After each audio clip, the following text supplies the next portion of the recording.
You are a master negotiator, former FBI negotiator for 20 plus years. Now you've been consulting, teaching the art of negotiation to business people and anybody who needs negotiation. And the funny thing about negotiation is it's this skill we all need that I feel like I personally never got taught. It's all self-taught, anything you learn. And one of the things I realized was so often I was negotiating and I didn't even realize it, whether it was with an investor or with an employee or a customer. Life is full of negotiations. And so I'm excited because I think this is going to be quite useful. So maybe my starting point is this. If today was the day I get better at negotiation, where do I start? Yeah, well, first thing is let the other side go first. And then actually listening is a challenge. Because when the other person's talking, there's times you want to jump in. It's almost impossible to resist. It's basically, if there are 5, 6 steps to becoming a better listener, the real challenge comes at step 2. It's a hijack point. If you're listening at all, as opposed to completely focusing on your internal dialogue where you're waiting to speak, most people get past that stage. But if you're listening at all, either listening to rebut, the urge to correct is irresistible. I mean, like, it's insanely impossible to overcome. So you'll jump in there to hijack the conversation to correct. The urge to correct is so irresistible that we actually use it as one of our negotiation skills. I'll say something wrong on purpose because you will not be able to resist the urge to correct me with the truth. And it's a great way for me to trigger getting hidden information out of you that you won't regret giving me, because you won't. The old saying, we don't remember what was said, we remember how we felt in the moment. The urge to correct is so satisfying that you'll never regret telling me something you shouldn't have told me because it felt so good in the moment. So that's the power of this hijack moment, hijack to correct. Now, the other thing that you'll do frequently is hijack to relate, and it's called story stealing, and you won't mean to do it, but the other person will say something that triggers this incredible memory in you of a past experience, something that happened to you. It's one of the fallacies of common ground, and you'll completely be unable to resist that urge to jump in, to tell me your story. Oh my God, the same thing happened to me. And you'll feel incredibly good in that moment, not realizing how squashed I feel. And it's one of the reasons why people refer to it as story stealing, because it feels so good to you. You can't imagine that what I feel is like, oh, you had to have a better story than me. You had to one-up me. You had to do better than me. And you can't imagine that that's the case because the memory it triggered in you was so good. So actually listening through that hijack moment is one of the big challenges, probably the single biggest challenge of becoming a better negotiator, because you got to listen to somebody all the way through. And here's how powerful it is to make somebody feel heard. Because just because you've been heard doesn't mean you feel heard. Just because I do understand doesn't mean that you feel understood. So I'm at a wedding a couple weeks ago in Ireland. And it's my first substantive conversation with the bride the night of after the wedding ceremony. And as you could imagine, she's unconscious on her feet. She's making the rounds through the wedding reception, dinner. She's obligated to speak to everybody because that's what brides got to do. The bride and groom are supposed to walk around, say hello to everybody, make them feel happy that they were there, and thank them for showing up. And all I'm doing when I'm talking to her, it's my first real conversation with her, is telling her what she went through that day. I'm telling her what she went through. I said, this is probably easier to run a small country in South America than it was to pull off this wedding. And, you're here to celebrate the union of two families, and your husband is here because he's got to be, So I'm laying all this out to her, all of what she's going through, showing her completely that I understood everything that she went through leading up to that point. She runs into me the next night at dinner, and she walks up to me and she gives me this big hug. And she says, I have no memory of what you said to me last night. I just remember how good it made me feel. And that's the power of making somebody feel understood. She literally couldn't remember a word, but she felt bonded to me because I thoroughly understood her. That's the challenge of making, and the mission and the goal of making somebody feel completely heard and understood. You have no idea how many times I wanted to interrupt during that story. And I just knew this, if I'm ever going to do it, this is the one time I need to just listen the way you're describing. And also, like, the urge, congratulations on resisting that urge. Because in the moment you're like, I want to speak, right? I mean, good job. That urge is huge. I have trouble resisting it sometimes. And so you're saying that the starting point is the skill of truly listening, not waiting for your turn to talk, not trying to hijack what you call the fallacy of common ground, where I think I'm building this bridge with you, and you're like, dude, you just sideswiped what I was trying to tell you, and you want to tell me about you when I was trying to tell you how I'm feeling or what I'm going through or what's happening in my life. And so those techniques are not even, I mean, negotiation is just one small part of that. That just seems like how to win friends and influence people. That seems like, it should be relationship, the foundation of any kind of communication or relationship. So is it that negotiation fundamentally is just connecting with other people? Is it that, or is it that these skills apply to other domains? I mean, what's the right way to think about that? Well, yeah, it's across the board. I mean, and first of all, negotiation, if your objective is to have a long-term relationship of trust where we both prosper. Now, if you're a complete sociopath, that should be your objective because it's low maintenance, it's the least amount of effort, and it's the maximum amount of money. I get a number of people. I get one of our top level coaching clients said, I have made so much more money being collaborative than I ever made being cutthroat. Your relationships, you make deals faster, your relationships flow more smoothly. That should be your goal. Like if you're the most mercenary person in the world and the only thing you care about is making money, then that's the fastest, easiest way to make the money. But that's not everybody's definition. Most people think of it as win-lose, battle of arguments. I'm going to get the upper hand on you. I'm going to have you over a barrel. I'm going to force you to do what I want. The people, power negotiations, if you will. That puts you out of business. You lose friends, you lose collaborators, you lose colleagues. All right, let's take a quick break because we got something for you.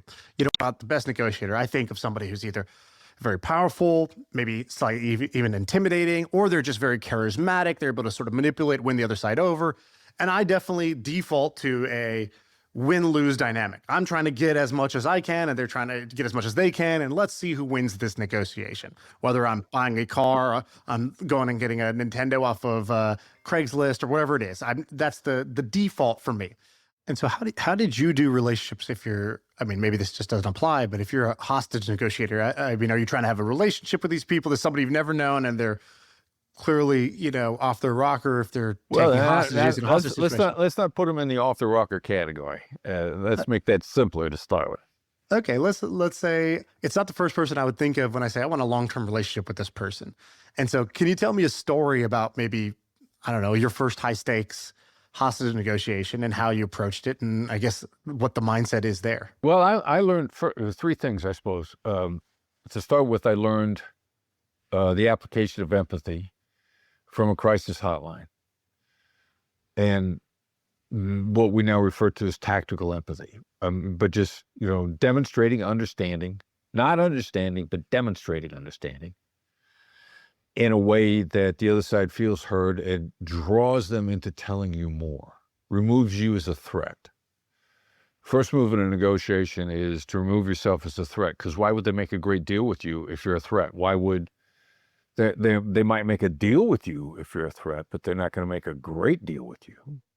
So one of the first really counterintuitive moves is to remove yourself as a threat. A hostage negotiator does that with a non-threatening voice, calming, soothing, late night FM DJ voice, and expressing genuine concern for the bad guy. Like, I'm here to get everybody out. That includes you, Mr. Bad Guy. Now, whether or not you let me get you out is going to be up to you. But that's my objective first of all, and I need to find out whether or not you're good with that. Some bad guys want to die. I need to know that right away. Now, here's the crazy counterintuitive thing when you talk about relationships.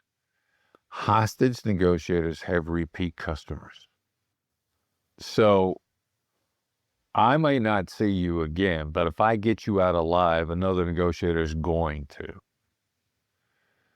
Which means if I lied to you, if I deceived you, if I didn't take the time to understand you, that's going to be your experience when you run across the next guy, and things are probably going to go bad. So in point of fact, you know, the whole idea of a long-term relationship, I gotta be willing to step in to be open with that. And bad guy's going to be able to smell that. What was your first big case, first big situation where you had to deal with a hostage situation and you came out with a successful outcome? It was a very rare event that I was lucky enough to get involved in, a bank robbery with hostages where we trapped them inside with the hostages. So what happened? You get the call that this is going down, and I mean, what was that like? Tell me about it.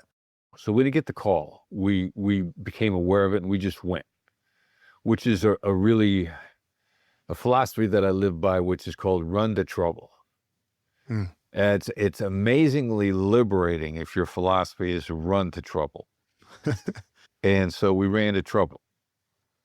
We showed up, since it's a bank, FBI and NYPD are showing up.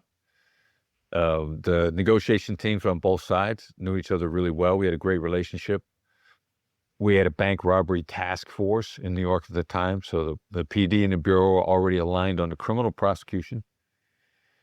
So the two negotiation teams blended. And the first hostage negotiator on the phone was a PD detective. I was his coach. The PD commander was in charge of the negotiation operations center on the inside. The Bureau's lead negotiator, our coordinator at the time, went to the outside in the event any voice-to-voice bullhorn stuff was needed. We negotiated for a number of hours. The commander decided to sort of disrupt the dynamic a little bit. It was stalemated at a very low threat level. And so he pulled the PD negotiator and he put me on the phone with the bad guys. And I had one of the bank robbers out about 90 minutes later. What'd you start with when you got on the phone? We went disruptive to start with, which was not the usual protocol. The commander sensed Hugh McGowan, great instincts. He listened long enough to realize that the secret to gaining the upper hand in the conversation was going to be how each conversation closed. Bad guy was constantly saying, "Hey, I got to go. They're coming. They're going to hear me." Or I got to put you on hold, or I put you on speaker. And they just get off the phone.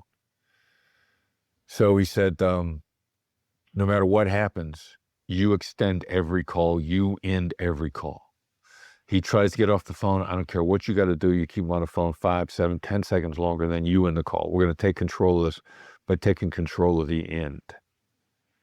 And the other thing, the normal handoff is you hand a phone up to the next negotiator, and the next negotiator does an elaborate summary of everything that's been set up to now.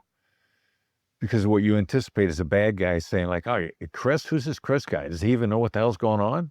Right. And so normally Chris is going to say, "Hey, I've been sitting here for a long time and blah, blah, blah, blah, blah, blah, blah, blah, blah. So I'm up to speed." You don't have to. Why do you hand it off at all? It could be for a variety of reasons. Normally it's to take a harder line. Okay. No negotiation team, whether it's business or hostage, hands a negotiator off to another negotiator to be nicer. ever. Business or hostage. If there's a change in negotiators on the other side, it is always to take a harder line, always. And why is it better to hand it off to somebody else who'll take the harder line versus you yourself escalating to a harder stance? It's going to catch the other side off guard a little. It's destabilizing without necessarily being threatening right away. And if I've been a pushover up to now and suddenly I'm demanding, you have reason to believe I've been inauthentic. You know, which guy is the real you, the other guy or this guy?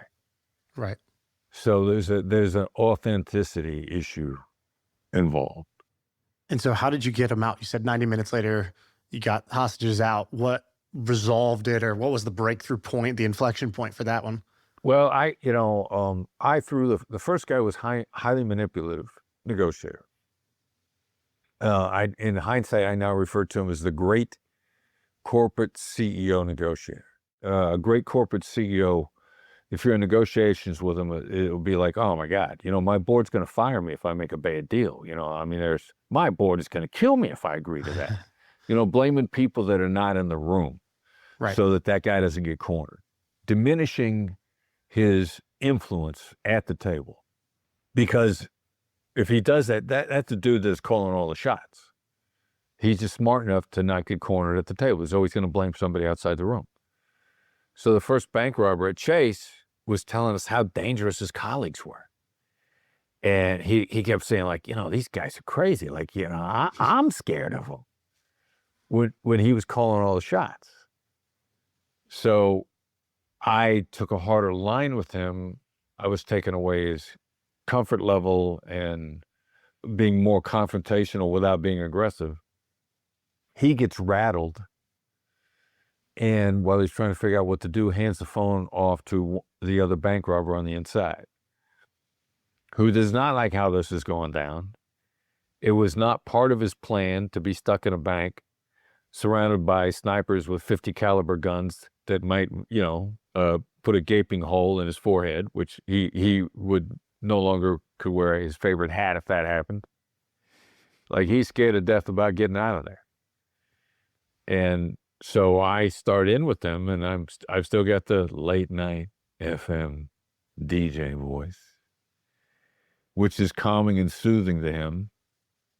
And then the really critical issues where somebody else on the team heard what was really bothering him, and they handed me a note, and I listened, and I adjusted my stance in a moment on the note, and he felt so heard and understood that in very short order, I was meeting him out in front of the bank he was surrendering to me. Wow. What was on the note? We were pressuring him to let a hostage go. They had 3 hostages on the inside.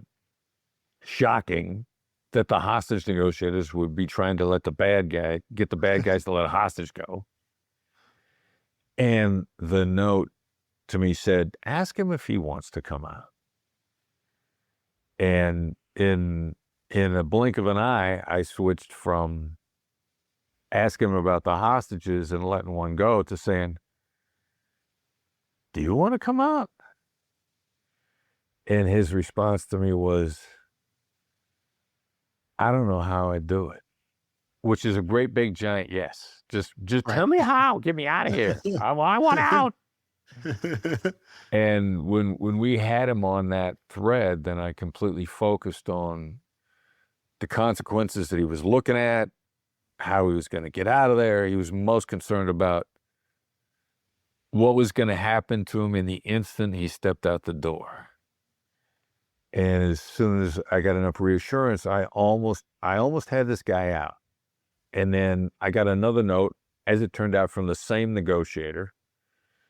And the note said, tell him you meet him outside. And I said, you want to just meet me out front? And he says, yeah, I'm ready to end this shit. And so we scrambled. I went around. I got on the bullhorn on the outside. I met him out in front of the bank. Wow. That's a great story. I like that. When you